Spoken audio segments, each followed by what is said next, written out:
Good morning friends. हम लोग अपने पिछले वीडियो में इंट्रोगेटिव सेंटेंस हम लोग पढ़ चुके हैं। ठीक है, ये अगला हमारा है इम्परेटिव सेंटेंस। ठीक है, इम्परेटिव सेंटेंस को हम लोग क्या करें, इनडायरेक्ट में कैसे बनाते हैं उसे हम लोग क्या करेंगे, यहाँ पे पढ़ेंगे। सबसे पहले तो हमें ये पहचानना होगा कि इम्परेटिव सेंटेंस है या नहीं है। तो इम्परेटिव सेंटेंस के लिए सेंटेंस से अर्थ आना चाहिए ऑर्डर का, रिक्वेस्ट का, सजेस्ट का, कमांड का, एडवाइस का, वार्न का, और भी बहुत सारे क्या होते हैं इम्परेटिव सेंटेंस होते हैं। मतलब कि प्रेरणार्थक वाक्य। क्या होता है ये प्रेरणार्थक वाक्य, जो हमें क्या होते हैं इम्परेटिव सेंटेंस को क्या करते हैं, शो करते हैं। ठीक है, इम्परेटिव सेंटेंस का जो स्ट्रक्चर जो होता है, सेंटेंस का जो स्ट्रक्चर होगा, जो बनावट जो होती है, ठीक है, वो पहले हमारा वर्ब होगा, फिर ऑब्जेक्ट होगा, फिर क्या होगा, अदर वर्ड होगा। इसमें ये जो सब्जेक्ट जो होता है, सब्जेक्ट हमारा क्या होता है, नहीं होता है। सब्जेक्ट हमारा क्या होता है, नहीं होता है। डायरेक्ट हमारा क्या होता है, वर्ब से स्टार्टिंग होता है, वर्ब होगा, ऑब्जेक्ट होगा और अदर वर्ड होता है। ठीक है, सब्जेक्ट इसमें नहीं है। एक बात ध्यान रखना है इम्परेटिव सेंटेंस में। ठीक है, तो इसे हम लोग क्या बनाएंगे, इनडायरेक्ट में चेंज करेंगे। तो उसका जो रूल होता है, रूल पहला जो होगा, सेड को हम लोग क्या करते हैं, सेड को वाक्य के अर्थ के अनुसार, ये ऑर्डर है ना, तो ऑर्डर को क्या करेंगे, ऑर्डर में बदलते हैं। रिक्वेस्ट है तो आपका रिक्वेस्टेड हो जाएगा। ठीक है, सजेस्ट है तो आपका क्या हो जाएगा, सजेस्टेड हो जाएगा।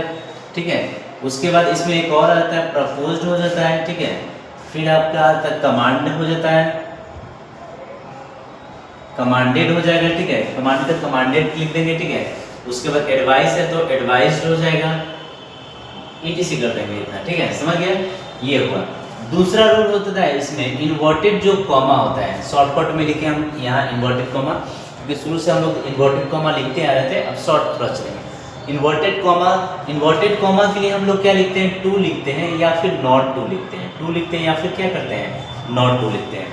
टू कहाँ लिखेंगे ये हम आगे पढ़ेंगे। ठीक है, नॉट टू कहाँ लिखेंगे ये भी आगे हमें मिलेगा, लेकिन फिलहाल थोड़ा सा जानकारी लेते हैं। नॉट टू जब सेंटेंस की स्टार्टिंग किससे हो, डोंट से हो, सेंटेंस की स्टार्टिंग किससे हो, डोंट से हो, तो वहां पे हम लोग क्या करेंगे, नॉट टू का यूज करेंगे। डोंट से रहेगा तो क्या करेंगे, नॉट टू का यूज करेंगे। ठीक है, अगर डोंट से नहीं रहता है तो सेंटेंस हम लोग क्या करते हैं, टू से यूज करते हैं।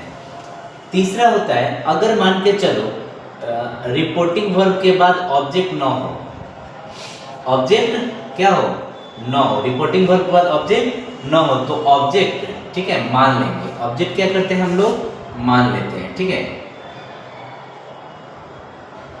ऑब्जेक्ट क्या करेंगे, मान लेते हैं। कैसे मानेंगे, तो सेंटेंस के अर्थ के अनुसार हम लोग क्या करेंगे, कोई भी ऑब्जेक्ट रख सकते हैं। ठीक है, इसका कोई डिफिनिट नहीं है, निश्चित नहीं है कि कोई यही रखेंगे तो यही रखेंगे। जैसा सेंटेंस होता है उस सेंटेंस के अनुसार हम लोग ऑब्जेक्ट क्या करेंगे, यूज कर लेंगे। ठीक है, समझ गए। चौथा देखिए, उसके बाद रूल नंबर क्या होता है, 4 होता है। ठीक है, रूल 4 में सेंटेंस में प्लीज लगा होता है या फिर क्या होता है, काइंडली लगा होता है। तो इसे क्या करते हैं, इनडायरेक्ट में, इसे हम लोग इनडायरेक्ट में नहीं लिखते हैं। क्या करते हैं, इनडायरेक्ट में नहीं लिखते हैं। ठीक है, समझ गए। यहाँ हमें क्या करना है, ये ध्यान रखना है। ठीक है, और हाँ, टेंस नहीं बदलेंगे। इसमें क्या करना है, हमें टेंस क्या करना है, नहीं बदलना। इम्परेटिव सेंटेंस में एक चीज देखना है हमें। ठीक है, कि जब वर्ब के बाद, केवल वर्ब के बाद क्या हो, ऑब्जेक्ट हो, तो वहां पे हम लोग टेंस नहीं बदलेंगे। लेकिन सब्जेक्ट के बाद वर्ब हो तो हम लोग टेंस क्या करते हैं, बदल देते हैं। सब्जेक्ट के बाद वर्ब बदलते हैं, क्या करते हैं, टेंस को बदल देते हैं। यही हमें क्या करना है, मेन ध्यान रखना है। मुख्य बातें यहीं पे होती है टेंस को बदलने वाली। ठीक है, सब्जेक्ट के बाद अगर वर्ब होगा तो ही टेंस बदलेंगे।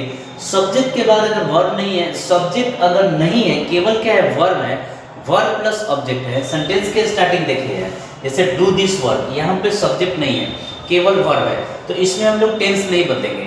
यहाँ पे देखिए, इसमें क्या है, प्लीज हेल्प मी, इसमें सब्जेक्ट नहीं है, तो यहाँ भी हम लोग टेंस क्या करेंगे, नहीं बदलेंगे। यहाँ भी हमारा क्या है, सब्जेक्ट नहीं है, तो इसमें भी हम लोग टेंस क्या करेंगे, नहीं बदलेंगे। यहाँ पे 3 क्वेश्चन दिए हुए हैं। ठीक है, इसको आसानी से हम लोग क्या करेंगे, बनाएंगे। ठीक है, चलिए देखिए, ये 3 क्वेश्चन हमारा है यहाँ पे। सबसे पहले हम लोग क्या करें, he said to me do this at once. तो सबसे पहले तो हम लोग क्वेश्चन देखते हैं। ठीक है, क्वेश्चन क्या है, सबसे क्वेश्चन पहचानेंगे कि ये सेंटेंस हमारा है किस, जनरल है या इंट्रोगेटिव है या इम्परेटिव है। तो सेंटेंस में देखिए, अगर सब्जेक्ट होगा तो वो जनरल रूल होगा या फिर इंट्रोगेटिव। इंट्रोगेटिव में क्या होता है, हेल्पिंग वर्ब पहले होता है और लास्ट में क्वेश्चन मार्क लगा था, वो हमारा इंट्रोगेटिव हो जाता है। ठीक है, तो क्वेश्चन मार्क तो है नहीं, फुल स्टॉप है, यानी इंट्रोगेटिव नहीं है। अब देखेंगे जनरल में, तो इसमें सब्जेक्ट नहीं है, तो हमारा जनरल रूल भी नहीं है। इसमें वर्ब से स्टार्टिंग है, यानी इंपरेटिव सेंटेंस है। ठीक है, तो चलिए इंपरेटिव का ही रूल अप्लाई करते हैं। तो सबसे पहला हमें देखना है कि ये सेंटेंस हमारा जो है डू दिस एट वंस, इससे क्या भाव व्यक्त हो रहा है। तो सेंटेंस से हमारा ऑर्डर का भाव व्यक्त हो रहा है। क्या हो रहा है, ऑर्डर का। तो डू दिस एट वंस ये क्या है, ऑर्डर का है। तो हमें क्या करना है, सेड को किस में चेंज करना है, ऑर्डर में चेंज करना है। तो देखिए क्वेश्चन है आपका ही का ही, सेड को किस में चेंज कर देंगे, ऑर्डर में चेंज कर देंगे। ठीक है, उसके बाद मी का क्या लिखेंगे, मी का मी, इन्वर्टेड कॉमा देखिए हम ये लिखवाए हैं। डोंट के लिए क्या होता है, डोंट रहता है तो नॉट टू, और डोंट नहीं हो तो क्या करेंगे, टू। तो यहाँ पे डोंट नहीं है तो यहाँ पे केवल टू लिखेंगे। और ये डू का क्या हो जाएगा, डू, और दिस को हम लोग क्या करेंगे, चेंज कर देंगे। दिस क्या हो जाएगा, बदल जाएगा, चेंज ऑफ अदर पार्ट्स को। दिस का क्या हो जाएगा, डैट, और ऐड का क्या हो जाएगा, ऐड, और वंस का क्या हो जाएगा, हमारा वंस हो जाएगा। ठीक है, he order me to do that at once. यहाँ पे हमारा सेंटेंस क्या होगा, कंप्लीट हो गया। ठीक है, बिल्कुल आसान था, बहुत ही आसानी से क्या होगा, बन गया। अगला क्वेश्चन देखिए, Ram said to me please help me to my work. Ram ने मुझसे कहा कि कृपया मेरे काम में मेरी क्या करे, मदद करे। ठीक है, तो रिक्वेस्ट कर रहा है यहाँ पे, राम क्या कर रहा है, रिक्वेस्ट। तो राम का नाम सेड को किस में चेंज करेंगे, रिक्वेस्टेड में। किस में चेंज करेंगे, रिक्वेस्टेड। उसके बाद क्या हो जाएगा, मी। फिर इन्वर्टेड कॉमा के लिए क्या लिखेंगे, टू।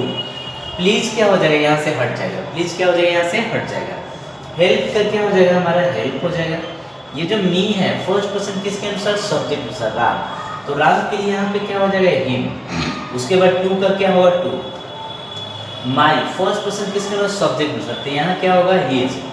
और वर्क का क्या होगा, वर्क, हिज वर्क। ये हमारा सेंटेंस क्या हो गया, कंप्लीट हो गया। ठीक है, हो जाएगा, बन जाएगा। अगला क्वेश्चन एक और देखिए, the teacher said to us don't shout in the class. यानी टीचर ने हम लोगों से कहा डोंट शाउट, यानी वर्ग में क्या करो, हल्ला ना करो, चिल्लाओ मत। ठीक है, तो वो क्या हुआ, या तो हमें मना करेंगे तो फॉरबिड कर सकते हैं, या तो ऑर्डर कर सकते हैं, रिक्वेस्ट नहीं करेंगे यहाँ पे। ठीक है, तो द का द, टीचर का क्या लिखेंगे, टीचर। ठीक है, सेड को किस में चेंज करते हैं, ऑर्डर में कर देते हैं, या फॉरबिड भी कर सकते हैं, यहाँ पे फॉरबिड भी चलेगा।